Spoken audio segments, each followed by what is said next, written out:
चंद्राया राधिकाये तदालये कृष्णाय कृष्ण भक्ताय तद्भक्ताय नमो नमः। कृपया क्षमताम् अपराधिजनम् कलुषायुत सक्त सुदीन नरम् सुपथे परिचालय सर्वदिनम् प्रणमामि च माधव देवपदम् तव कृपाकाण अमार संबल तव कृपा बिने नहीं अन्य बल कृपा कर प्रभु दिया चिदाबल दास तो मां प्राणमाय दास तो मां प्राणमाय। सर्वप्रथम भगवान के अभिन्न प्रकाश विग्रह श्री गुरुपाद पद्म पूज्यपाद त्रिदंडी स्वामी भक्ति प्रसाद विष्णु गोस्वामी गुरुदेव महाराज के पावन श्री चरण कमलों में दंडवत ज्ञापित करते हुए उनकी अहेतु की कृपा प्रार्थना करती हूँ। परम गुरुदेव नित्य लीला पुरुष श्री भक्ति दयित माधव गोस्वामी महाराज, परमेष्टि गुरुदेव जगत गुरु भक्ति सिद्धांत सरस्वती गोस्वामी ठाकुर प्रभुपाद व समस्त गुरु परंपरा जय युक्तो श्रीमन नित्यानंद प्रभु पंचतत्वात्मा गौर हरि जय युक्तो वे अपनी कृपा वर्षण करें जिससे कर्ता अभिमान छोड़कर उनकी वाणी के वाहक के रूप में अपना परिचय दे सकूं। आप सभी को यथा योग्य अभिवादन। आज की सायकालीन कक्षा में हम श्रवण करेंगे।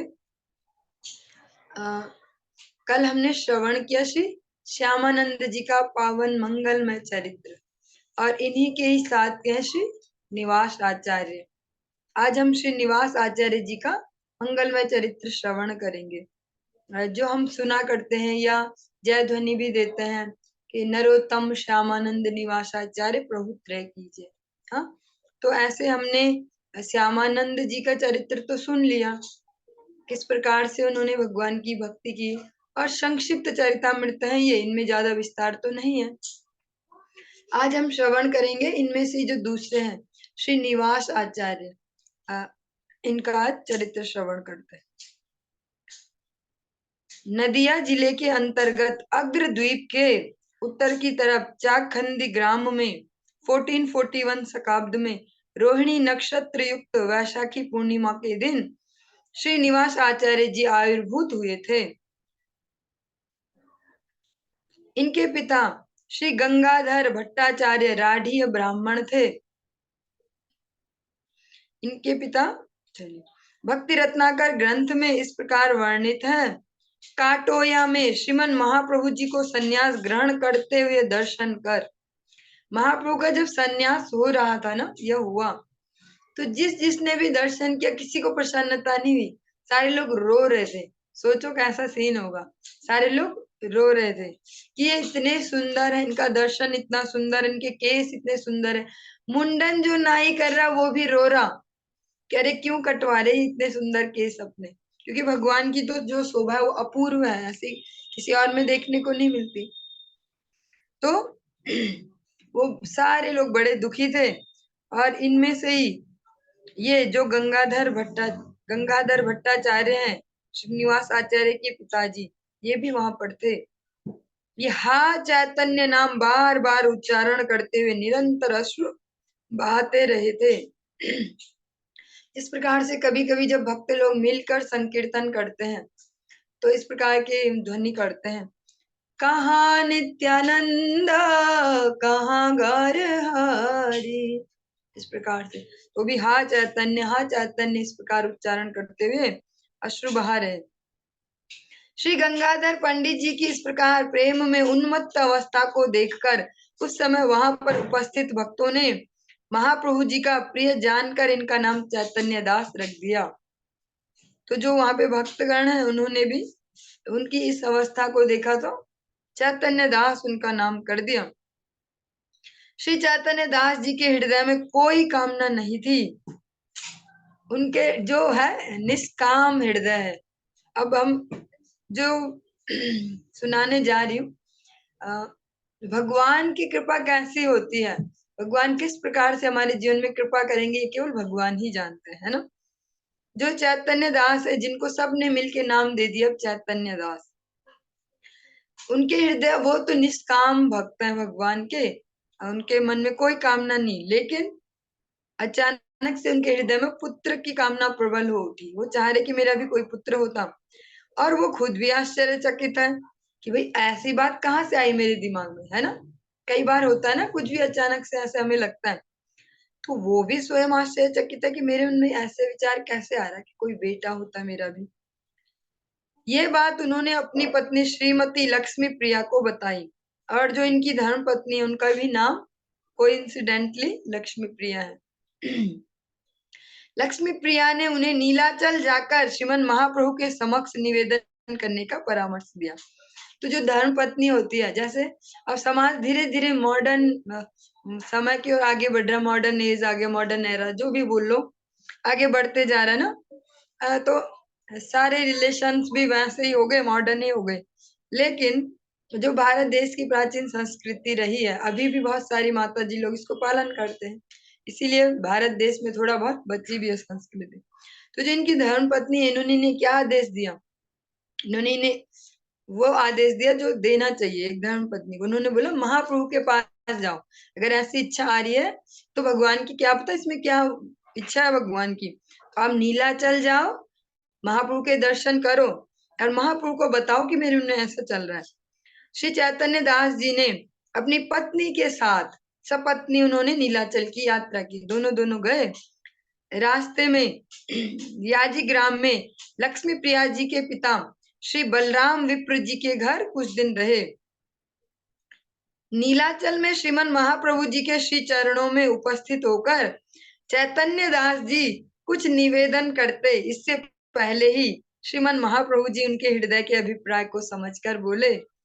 भगवान तो अंतर्यामी है ना, तीनों कालों को समझने वाले हैं, एकमात्र भगवान ही ऐसे हैं जो त्रिकालदर्शी हैं, सब समझते हैं। तो उन्होंने बोला, बोलने से पहले, जिससे पहले वो निवेदन करते कि ऐसी ऐसी बात है, हम इसलिए आए आपके पास, महाप्रभु खुद ही बोल पड़े, जगन्नाथ जी तुम्हारी इच्छा अवश्य ही पूरी करेंगे। वहां उपस्थित भक्त जब यह जानने को उत्सुक हुए कि क्या इच्छा पूरी करेंगे, महाप्रभु ने तो ऐसे ही बोल दिया अचानक से, जगन्नाथ जी तुम्हारी इच्छा पूरी करेंगे। तो बाकी लोग हैं वो सोच रहे, अरे ये तो अभी कुछ बोला ही नहीं, कोई प्रार्थना नहीं की, कुछ निवेदन नहीं किया, महाप्रभु क्या बोल रहे कि क्या इच्छा। तो सब में खुसुर पुसुर शुरू हो गई कि क्या इच्छा पूरी करेंगे, क्या इच्छा पूरी करेंगे। वहां पर उपस्थित भक्त जब यह जानने को उत्सुक हुए कि क्या इच्छा पूरी करेंगे, तो महाप्रभु जी ने गोविंद को बुलवाकर सबको बताया। जो गोविंद है उनके जो गुरु भाई हैं, पर उनके सेवक का रोल प्ले कर रहे हैं, तो उनको भी बुलाया और सबको बताया कि अरे जो चैतन्य दास है, इनके हृदय में एक पुत्र की इच्छा जागृत हुई है कि पुत्र भी होना चाहिए। तो इनके यहाँ श्रीनिवास, तभी नाम बोल दिया, अभी कोई बात नहीं है कि कब होगा, कैसे होगा, गर्भाधान संस्कार कुछ नहीं हुआ अभी, महाप्रभु ने पहले ही नामकरण भी कर दिया। श्रीनिवास नामक एक पुत्र जन्म लेगा, जो कि मेरा अभिन्न स्वरूप होकर सबका आनंद वर्धन करेगा। महाप्रभु ने अभी घोषणा कर दी, अभी भविष्यवाणी कर दी। तो ऐसे पार्षद हैं जिनका हम चरित्र श्रवण कर रहे हैं ना, ये जो गौर पार्षद हैं, इनको भले इतनी लाइट नहीं मिली है जगत में, अब तो मिल रही है जब गौड़ीय प्रचार बढ़ गया, लेकिन इतने दिव्य इनके जीवन चरित्र हैं। जैसे नरोत्तम दास जी का इसके बाद सुनेंगे, तो महाप्रभु पहले ही उनके लिए नदी में प्रेम छुपा के जाते हैं कि कभी होगा जन्म नरोत्तम का, कभी आएगा वो इस नदी में स्नान करने, तब तुम प्रेम दे देना उसको। हाँ, ऐसे श्रीनिवास आचार्य का सुन रहे हैं, जिनके लिए महाप्रभु पहले ही बोलते कि ये बेटा होगा इनके यहाँ इस नाम से, और वो सबका आनंद वर्धन करेगा भक्ति से। श्री रूप आदि के द्वारा मैं भक्ति शास्त्र प्रकाशित करवाऊंगा। और जो रूप गोस्वामी आदि षड वर्ग हैं, जो षड गोस्वामी गण, ये तो लिखेंगे भक्ति शास्त्रों को, राइट डाउन करेंगे, लेकिन जो निवास है, श्रीनिवास होंगे, उनके द्वारा इनको डिस्ट्रीब्यूट करवाऊंगा। एक ने तो पकाई रसोई और एक ने बांटी रसोई। हाँ, तो जितना पकाने वाला इम्पोर्टेंट है उतना ही बांटने वाला भी है। उसमें जो बांटने की कला है उससे वो, इसका मन ना भी कर रहा हो एक रोटी खाने का, वो भी 4 खा लेगा अगर बांटने वाले को कला आती है ना। तो ऐसी जो श्रीनिवास है उनके द्वारा मैं वितरण करवाऊंगा इन ग्रंथों का। श्रीनिवास श्रीमन महाप्रभु के द्वितीय प्रकाश स्वरूप थे। जो श्रीनिवास है उनको बोला जाता कि महाप्रभु के ही अवतार है, दूसरे स्वरूप है उनके। महाप्रभु ने अपने मुख से भी स्पष्ट ही बोला कि वो मेरा अभिन्न स्वरूप होंगे। हे नई समय प्रभु गोविंदे डाकिया, कहे ये गंभीर नादे भावाविष्ट हैया। पुत्रेर कामना करी आइल ब्राह्मण, श्रीनिवास नारद नाम तार हई वे नंदन। श्री रूपादि द्वारे भक्ति शास्त्र प्रकाशिव, श्रीनिवास द्वारे ग्रंथ रत्न वितरिव। मोर शुद्ध प्रेमेर स्वरूप श्रीनिवास, तारे देखी सर्व चित्ते बाढ़िल उल्लास। श्री चैतन्य महाप्रभु जी की अनुमति लेकर श्री चैतन्य दास जी घर लौट आए। शुभ मुहूर्त में पुत्र का जन्म हुआ। श्री चैतन्य दास जी ने साथ ही साथ उसे गौर महाप्रभु के चरणों में समर्पण कर दिया। क्रमशः श्री चैतन्य दास ने श्रीनिवास के अन्नप्राशन, नामकरण, चूड़ाकरण, उपनयन संस्कार आदि सुसंपन्न किए। हमने क्या क्या सुने अभी? संस्कार, अन्नप्राशन, नामकरण, चूड़ाकरण, उपनयन संस्कार। इसमें से जो उपनयन संस्कार है इसको अधिकतर हम स्किप करते हैं ना, हम सभी लोग अन्नप्राशन भी करवा देते हैं, नामकरण तो करवाते हैं और चूड़ाकरण भी करवा ही देते हैं कि एक फंक्शन है, अब स्कूल जाना है बच्चे को तो चूड़ाकरण करवा। हाँ, लेकिन जो उपनयन संस्कार है, जो भी बालक हैं, जो भी प्रभु जी वर्ग जन्म लेते हैं, उनका उपनयन संस्कार बहुत ज्यादा जरूरी है। उपनयन संस्कार कहा जाता है कि विद इन 12 ईयर्स हो जाना चाहिए, 12 साल से अंदर अंदर हो जाना चाहिए। क्यों? क्योंकि उसी से ही जो शास्त्रों को श्रवण करने की जो क्षमता है, उनको पचा पाने की, समझने की, वो उसी समय फिर डेवलप हो पाएगी। जैसे हम कोई भी प्रोडक्ट खरीदते हैं दुनिया में, चाहे वो खाने का हो चाहे कैसा भी हो, सब पे एक एक्सपायरी डेट होती है। कोई क्रीम खरीद लो, कोई पाउडर खरीद लो, कुछ भी। तो ऐसे जो हमारा ब्रेन है, जो जो भी हमको जिस प्रकार से गठन है मानव जीवन का, तो अगर समय पे उपनयन संस्कार होता है, सही संस्कारों से बच्चा गायत्री स्टार्ट कर देता अपना सुबह शाम जप करना, तो वो गायत्री उसकी सिद्ध होते जाती है, उसका ओज तेज बढ़ते जाता है, शास्त्रों को जो निचोड़ है उसको ग्रहण करने लायक बुद्धि बनती है। जैसे कर्ण भेद संस्कार है, कर्ण भेद करवाने का भी यही एक बड़ा लॉजिक देते हैं कि उसे शास्त्र श्रवण के लिए वो कान सुयोग्य हो जाते हैं। श्री गौर पार्षद श्री गोविंद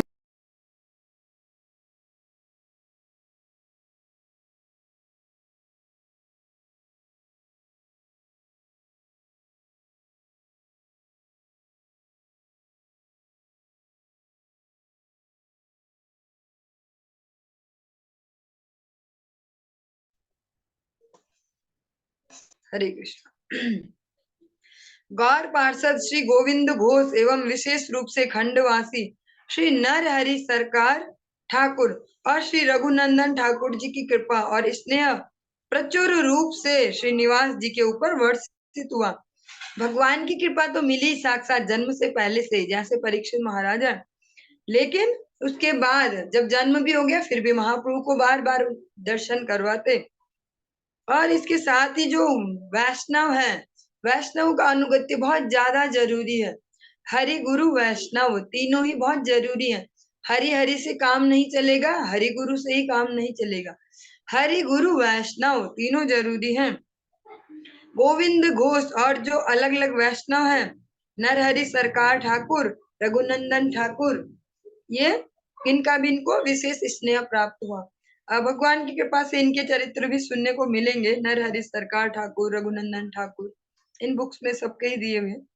श्रीनिवास जी को अपने पिताजी के मुख से, श्रीनिवास जी कितने भाग्यवान हैं, अपने पिताजी के ही मुंह से उनको श्रीमन महाप्रभु जी का पावन चरितामृत और श्री कृष्ण जी की वृंदावन लीला निरंतर श्रवण करने का सौभाग्य प्राप्त हुआ था।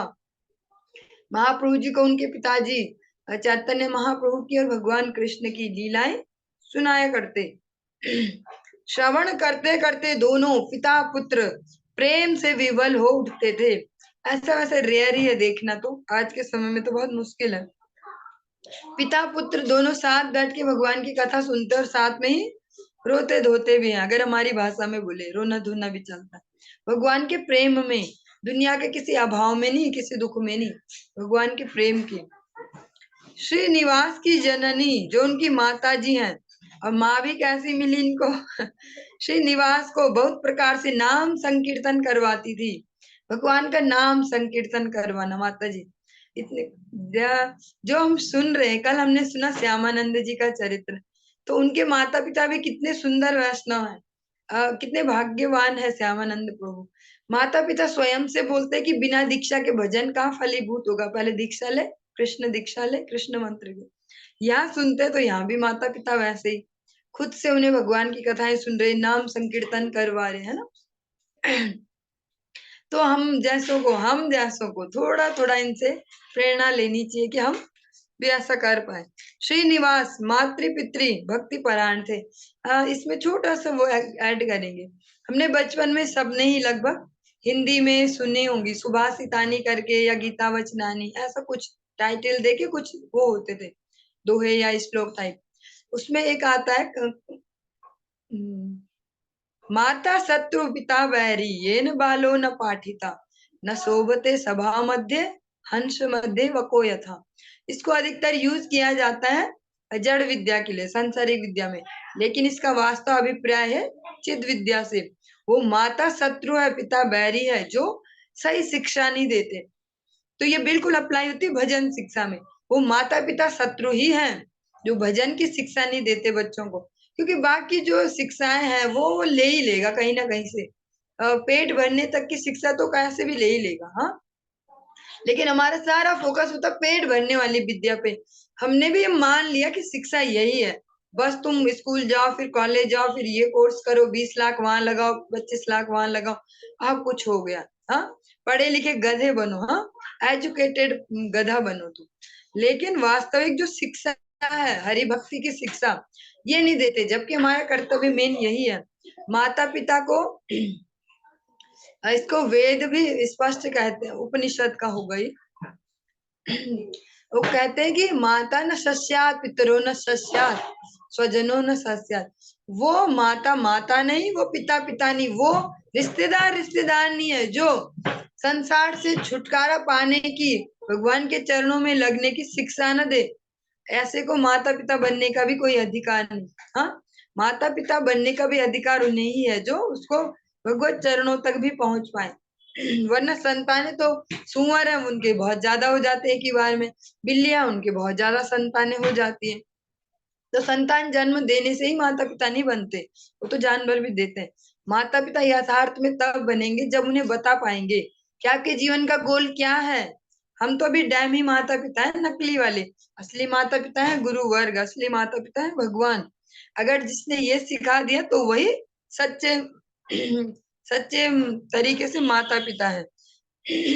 श्रीनिवास मातृ पितृ भक्ति परायण थे।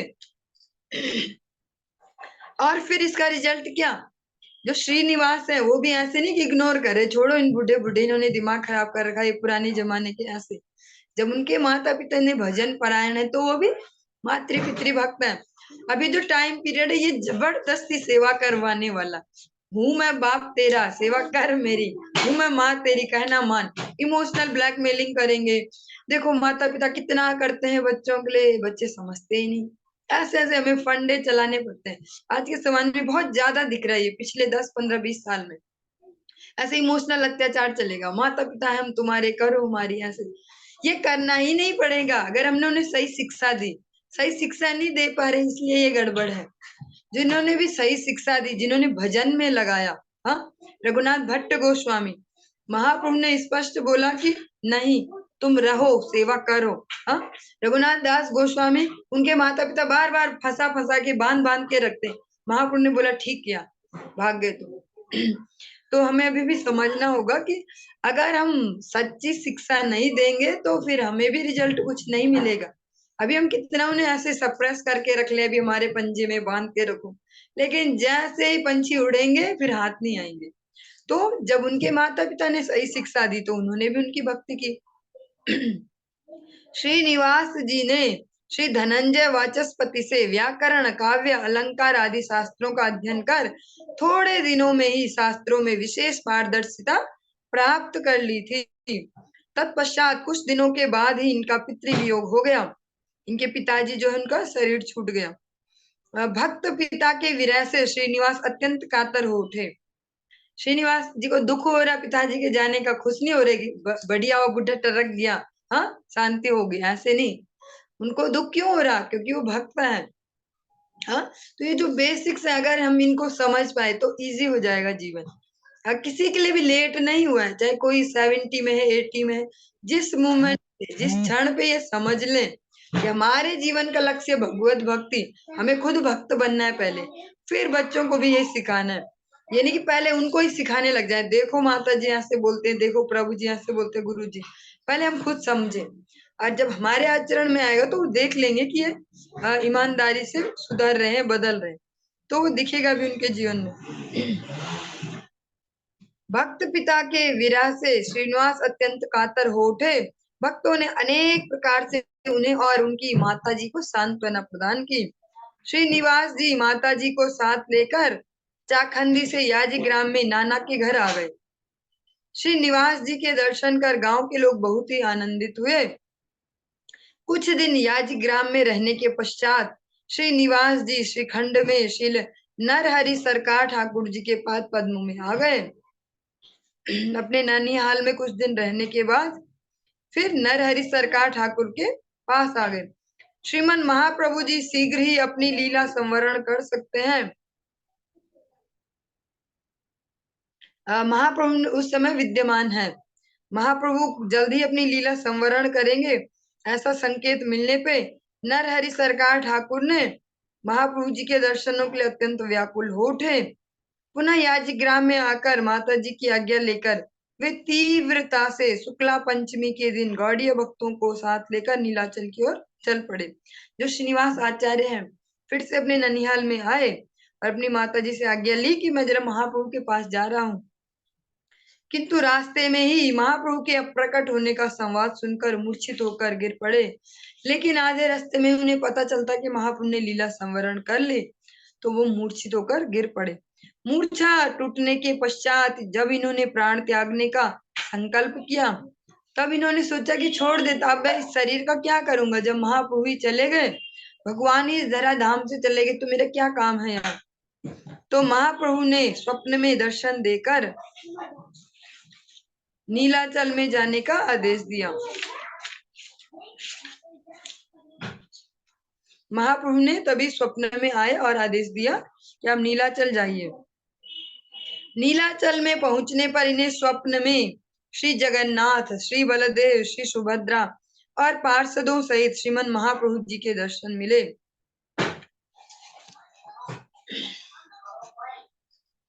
श्री गौर शक्ति श्री गदाधर पंडित गोस्वामी श्री निवास से मिलकर परमानंद सागर में निमज्जित हो गए। इसके अतिरिक्त श्री निवास नीलाचल में श्री राय रामानंद, श्री परमानंदपुरी, श्री सिखी माहिती, सार्वभौम पंडित, वक्रेश्वर पंडित, श्री गोविंद, श्री शंकर, गोपीनाथ आचार्य इत्यादि प्रसिद्ध प्रसिद्ध वैष्णवों से मिले और उनकी कृपा प्राप्त की। नीलाचल में कुछ दिन रहकर यह श्री गदाधर पंडित गोस्वामी जी से श्रीमद् भागवत श्रवण कर मोहित हो गए। गदाधर पंडित है राधा रानी का अवतार साक्षात, तो जब वो भागवतम बोलेंगे तो कैसी होगी। तो जो श्रीनिवास आचार्य इन्होंने गदाधर पंडित जी के मुख से सुनी श्रीमद् भागवतम और मोहित हो गए। इसके पश्चात गदाधर पंडित गोस्वामी जी की आज्ञा लेकर नीलाचल से गौड़ देश में वापसी के रास्ते में, ये गौड़ देश बोलते जो नवद्वीप धाम की ओर, वहां रास्ते में ये श्रीमन नित्यानंद प्रभु और श्री अद्वैताचार्य प्रभु के अप्रकट होने का संवाद सुनकर विरह से विवल हो उठे। और इन्हें न्यूज मिली कि जो नित्यानंद प्रभु हैं अद्वैताचार्य, इन्होंने भी अपना लीला संवरण कर ली, तो बड़े ही दुखी हो गए और फिर से सोचा कि अब तो छोड़ ही दो इन प्राणों को, इनका क्या करूं। तो इनको फिर से स्वप्न में दर्शन हुए श्रीमद नित्यानंद प्रभु और अद्वैताचार्य जी का, और इन्होंने इन्हें सांत्वना दी और प्राण त्याग के संकल्प से हटा दिया कि अब प्राण अभी छोड़ने की जरूरत नहीं, तुम्हारे लिए बहुत सारी सेवाएं बची हैं। जैसे दुनिया में देखा जाता ना, अधिकतर बोलते हैं कि भैया इतना प्रेम करते हैं कि इनके लिए प्राण भी दे सकते हैं, लेकिन इस सेवा राज्य में ऐसा नहीं है। यहाँ बोला जाता प्राण बिल्कुल नहीं देने अगर प्रेम करते हो, प्राणों को यूज कर।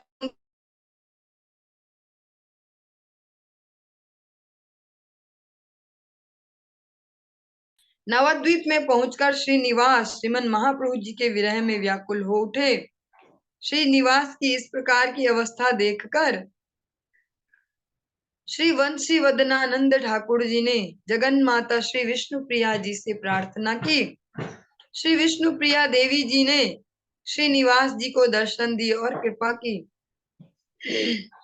विष्णु प्रिया जी की तीव्र वैराग्य के साथ गौर भजन में निष्ठा को देखकर श्रीनिवास विस्मित हो गए। श्रीनिवास जी ने वहां पर स्वप्न में सची माता के दर्शन और कृपा भी प्राप्त की। तत्पश्चात वैष्णव कृपा प्राप्त करने के इच्छुक श्रीनिवास नवद्वीप, शांतिपुर, खड़दह, खानाकुल, कृष्णनगर, श्रीखंड इत्यादि सारे गौर मंडल में भ्रमण करते रहे। ये ये सारे वो स्थान हैं जहां पर अलग अलग लीलाएं हुई हैं महाप्रभु की।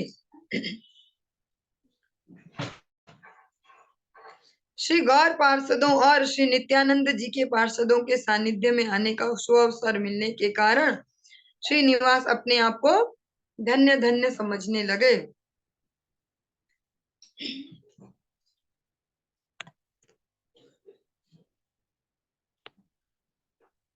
हरे कृष्ण।